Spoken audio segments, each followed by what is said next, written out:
এরপরে বলছেন ওয়া আহসানাত ফারজাহা, নিজের সতীত্বকে যারা রক্ষা করে।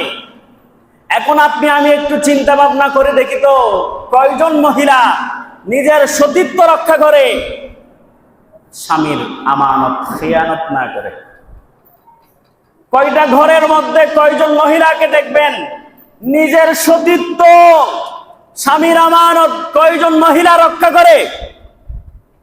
আমি আমার সম্মানিত মা বোনরা, আপনি আপনার জায়গায় আপনি চিন্তা করুন। কেউ না দেখলে দেখে সেটাকে আল্লাহ। আপনার হাজবেন্ড বাইরে আছে, জীবিকার জন্য, আহারের জন্য, পেটের মধ্যে ভাত দেওয়ার জন্য জীবিকার তাগিদে সে বাইরে যায়, প্রবাসে যায়, চাকরিতে যায়। আপনি চার দেওয়ালের ভিতরে আছেন, চার দেওয়ালের ভিতরে থাকার পরেও আপনি কতটুকু স্বামীর আমানত গুলো রক্ষা করেছেন, নিজের সতীত্বকে রক্ষা করেছেন? আমি আপনাদের কাছে এই প্রশ্ন রেখে যাচ্ছি, আপনি আপনার বিচার করুন।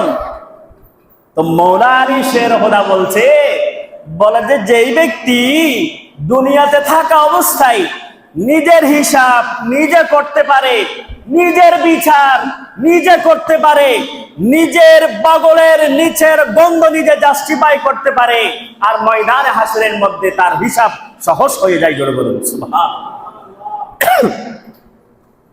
আমার সম্মানিত মা বোনরা, তাহলে বলেছিলাম যারা নিজের সতীত্বকে রক্ষা করে, ওয়া আতাআত যাওজাহা, যারা স্বামীর ইতাআত করে, স্বামীর কথা যারা মান্য করে। আমার কথা, আমার প্রশ্ন হচ্ছে, আমাদের কয়জন মা বোন স্বামীর কথা মান্য করি, স্বামীর কথা মানি? কয়জন মা বোন স্বামীর কথা মানি চলি? আপনি মহিলা যদি, আপনি মা বোন যদি স্বামীর কথা অমান্য করে ইবাদত করতে করতে করতে করতে যদি কাখের মতো আপনার কপালটা কালো করে ফেলেন, হজ করতে করতে যদি কোনো অগানা অহিসাব ছাড়া যদি হজও করেন, আপনার প্রতি যদি আপনার স্বামী, আপনার হাজবেন্ড যদি বিন্দু পরিমাণও যদি অসন্তুষ্ট থাকে, আপনার জন্য জান্নাত হারাম, আপনার জন্য জান্নাত হারাম। জোরে বলুন নাউযুবিল্লাহ।